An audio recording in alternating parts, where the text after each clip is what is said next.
Estamos de volta com o Religare, Conhecimento e Religião. Hoje eu recebo o Vitor Silva Correia, doutor em administração pela PUC Minas.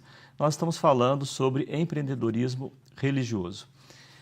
Você se concentrou em igrejas independentes. Qual universo você Eu fiz um estudo de caso múltiplo. Eu entrevistei 23 pastores responsáveis pela criação e condução de pequenas igrejas evangélicas. Fiz várias entrevistas semi-estruturadas, ao todo mais de 60 horas de coleta de dados estruturados em campo. Sim, sim. E você se concentrou em Belo Horizonte? Belo Horizonte, região metropolitana, porque a incidência desse tipo de igreja é muito comum na periferia de grandes capitais, né? Então foi Belo Horizonte, mas Betim, Contagem e outras cidades da região metropolitana. A média de membros dessas igrejas? Isso é um ponto interessante, Flávio, que eles não gostam de comentar esse tipo de aspecto, nem quantidade de membros e nem arrecadação de igreja. É um ponto bastante complicado a gente obter, difícil de aferir. Né? Mas peguei igrejas que tinham até 10 membros e igrejas que tinham, por exemplo, 5 mil membros. Igrejas grandes, já que a gente já pode considerar com uma certa representatividade, né? Não é tão porta pequena, já é uma igreja que cresceu. E por que foi importante pegar esses dois tipos de empresas? Para identificar a convergência entre as ações entre elas. Quer dizer, igrejas pequenas realizam ações semelhantes àquelas consideradas um pouco maiores, visando justamente o crescimento de seu ministério, né? Todo pastor, e aí vários falaram, né? É dever do pastor o crescimento do reino de Deus, né? Se tem 100, tem que ter 200. Se tem 200, tem que ter 400, né? Um outro virou e falou assim, Deus pede filhos, né? Então, a função deles é crescer o seu ministério, a sua igreja. Sim, você acabou de se referir a igrejas como empresas. Sim. Isso atravessou o seu trabalho. Você conversava com os pastores, ele falava de suas igrejas, mas você, como pesquisador, estava ali para ver uma empresa. Sim, veja bem, o meu olhar de religião, é importante ressaltar isso, não foi um olhar da ciência da religião. Sim. Quer dizer, eu não trato religião como aspecto transcendental, sobrenatural, nada disso. O meu foco em religião é como prática social, e como prática social incorpora diversas práticas, dentre as quais se insere a própria de negócios, né? Quando eu fui para campo, obviamente, os pastores não tinham essa perspectiva, né? Eu não falei com ele que eu estava investigando a dimensão empresarial da igreja, né? Eles comentaram comigo perguntas relacionadas a outras dimensões que eu fui conseguindo descobrir com o tempo. Inclusive, é interessante, muitas das dimensões, das descobertas da tese, foram os pastores que me suscitaram, quer dizer, eu não estava inicialmente interessado num foco empreendedor, mas eles começaram a projetar luzes, a frases, a argumentações que me despertou o interesse em investigar uma dimensão empreendedora do pastor. Esse não era o meu foco inicial da tese. Eu comecei a inverter por identificar em campo uma dimensão bastante evidente, forte, de competitividade entre as igrejas. Sim, no caso aí do trabalho dos pastores, toda a narrativa é religiosa, mas nós poderíamos pensar algo como um por detrás de? Sim. Por detrás de é um interesse empreendedor. Sim, e o interessante, outro ponto... Isso nem toda teoria ou método da ciência da religião estaria de acordo com isso, pensar o por detrás de. Eu não gosto de generalizar também, porque na generalização a gente corre um risco, né? Sim. Mas todos os pastores, em maneira geral, tentaram passar para mim, enquanto pesquisador, a impressão de que eles eram bons pastores, entende? Assim, de que todas aquelas práticas consideradas por eles antiéticas, inadequadas, eram realizadas por seus pares. Então eu identifiquei a dimensão empreendedora dos pastores, não nos pastores investigados, mas no relato deles em relação ao contexto religioso neopentecostal. Todos eram bons pastores, mas os seus pares faziam ações julgadas por eles antiéticas e muitas vezes inadequadas. Considerando uma perspectiva de suspeita, me permito não ficar nessa situação por um momento, os interesses são mais de natureza individual ou todo o foco está no bem da empresa/igreja? Os dois.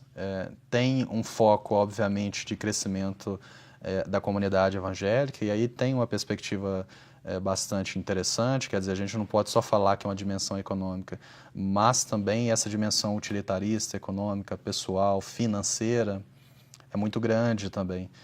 elas se confundem, e nesse processo de confusão é que está difícil distinguir, ou que é difícil distinguir aquele pastor interessado em dimensões financeiras daquele pastor interessado de fato na salvação do seu fiel, né?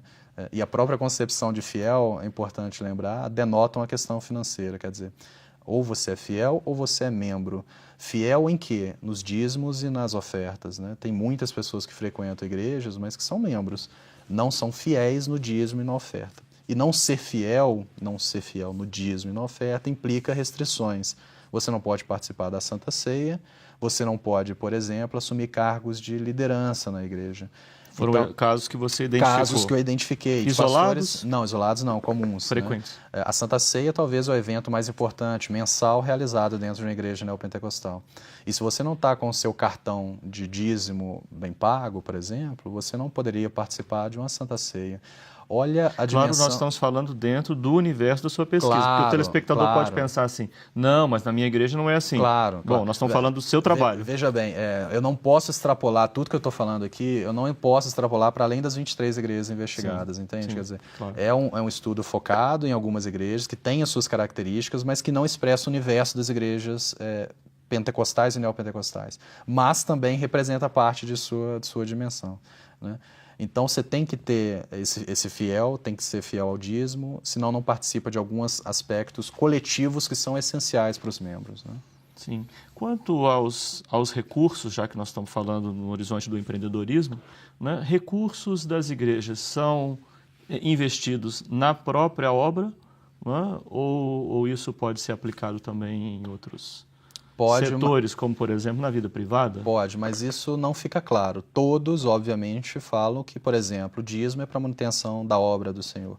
É para pagar gasolina para o pastor visitar o fiel que precisa de um atendimento, né? Tem igrejas, obviamente, que funcionam na casa do próprio pastor. Então, a arrecadação que é feita pelo pastor é empreendida na melhoria da igreja dentro da casa dele, né? Mais uma vez, essa dimensão financeira, utilitarista, ou essa dimensão social preocupada com o fiel, a linha é muito tênue e a gente não consegue identificar, senão com um estudo, digamos, uma observação mais, um estudo etnográfico, por exemplo, onde que está o limite mais bem definido entre os dois. Na entrevista, todos, obviamente, passaram a impressão de que os recursos são obtidos unicamente para o crescimento da obra, para o crescimento das igrejas dele. Um tema difícil. Difícil e polêmico. Vou colocar agora. Empresas pagam impostos, igrejas não. Sim.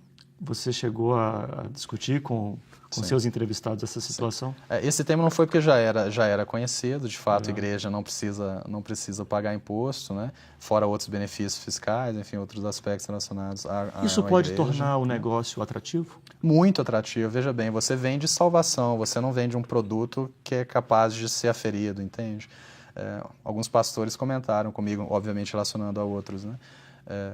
Se você tem fé na sua cura, por exemplo, e a cura não acontece, a culpa não é do pastor, a culpa é sua pela falta de fé. Então, se você pega o seu salário, por exemplo, tá, e entrega para a igreja na esperança de que você vai obter algo em troca e não obtém, a culpa não é da igreja, não é do pastor, a culpa é do fiel pela falta de fé, né? Então é algo que você entrega, que é intangível, que não é palpável e que dificulta o processo de avaliação, entende? Então é extremamente atraente também esse tipo de negócio, vamos dizer. Isso pode, de alguma forma, mas, enfim, considerando sempre o microcampo que você analisou, não é?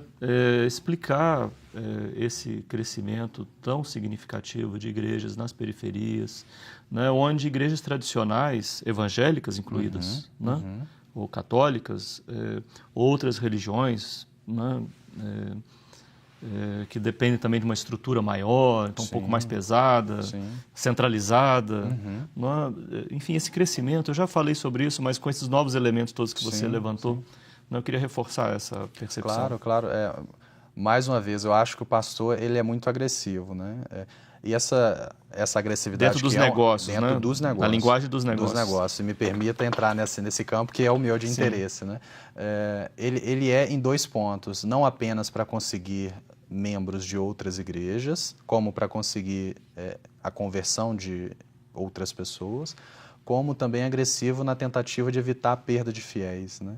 Ele faz diversas ações. O maior medo de um pastor, e todos eles comentaram comigo, é perder fiéis, né? É um membro ir na outra igreja, gostar do alimento que tem lá, que é a linguagem que eles utilizam, né? E perder o membro, né? Então, por exemplo, tem igrejas que proíbem membros de visitarem outras igrejas. Tem igreja que pede uma carta de autorização, que se o fiel for visitar outra igreja sem a permissão do pastor, ele recebe uma punição, por exemplo, né? Se ele é líder dentro da igreja, ele toca, ele fica 2 semanas sem tocar. Quer dizer, são algumas características que vão denotar aí uma certa expressão que foi muito comum no campo de dono da ovelha. O pastor, ele se sente, parte deles, dono da ovelha, quer dizer, ele é responsável por guiar e por orientar e autorizar os caminhos nos quais os seus fiéis podem frequentar ou trafegar. O mercado religioso está em franca expansão? Está em expansão e é um mercado, parece, que sofre pouca influência de crise, né? Quer dizer, é um mercado que nós estamos vivendo um período de crise econômica bastante vigoroso, mas o mercado religioso é um mercado estável, né? Se não em crescimento, ao menos estável nesse período que o Brasil passa por momentos de dificuldade, né? Sim. Para atuar nesse mercado religioso, alguns, inclusive, defendem que não faz nenhuma falta uma formação mais consolidada. Qual é o perfil da formação dos empreendedores que você entrevistou, esses 23? Não só os 23, mas eu imagino, e aí eu posso tentar extrapolar, eu acho que é uma característica dos pastores neopentecostais, não tem uma formação teológica bastante vigorosa, né? Alguns, por exemplo, de formação acadêmica, têm ensino fundamental incompleto e que são responsáveis por liderar pessoas religiosas, né? Quer dizer, o fato de você ser pastor não é a sua formação acadêmica ou não, mas a vocação que você tem ou não para ser um pastor, né? E o carisma, né? E o carisma, né? E esse ponto é interessante porque o carisma denota um outro aspecto dos pastores, que é, por exemplo, o medo de perder a igreja, né? Muitos pastores não colocam pastores auxiliares, porque se ele for mais carismático, ele leva metade ou toda a sua igreja. Então, tem pastores que conduzem, por exemplo, igrejas com 300 pessoas, em que pesa a dificuldade de liderar todo mundo, mas com medo de colocar um pastor auxiliar e ele mais carismático levar grande parte dos seus membros para outra igreja. A facilidade com a qual se pode criar uma igreja neopentecostal estimula esse tipo de receio, de medo entre os próprios pastores. Sim. Vitor, assim, muito sucintamente, tem alguma coisa que você olha para uma igreja dessas 23 que você estudou, e nós estamos falando destas, né? Reforçar isso com o telespectador. Sim. E essa associação com a empresa falasse, bom, aqui não tem nenhuma característica de empresa, aqui é só uma igreja mesmo. Alguma? Flávio, é uma boa pergunta. Eu acho que é a dimensão religiosa pela qual perpassa, né? É o conteúdo. pela qual perpassa o aspecto da igreja, entende? É só o produto mesmo. É só o produto ou o serviço, entende? Porque teve um pastor que falou, me permita sempre estar citando, né? Igreja não tem diferença em relação à empresa, é tudo igual. Tem rixa, tem briga, tem tudo isso que você vê numa empresa comum.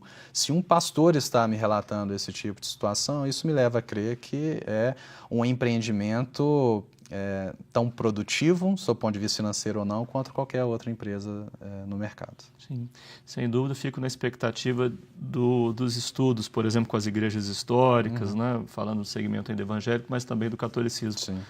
Muito obrigado pela sua participação aqui no programa. Eu que agradeço o convite. O Religare Conhecimento e Religião é um projeto de extensão do Programa de Pós-Graduação em Ciências da Religião da PUC Minas. Você pode conhecer as nossas atividades, nossos cursos de especialização, de mestrado e de doutorado, acessando a página pucminas.br/ppgcr. Obrigado à nossa equipe, aos colaboradores e colaboradoras da campanha Faço Parte e a você que nos acompanha. Um abraço muito cordial e até a próxima semana com o novo Religare Conhecimento e Religião.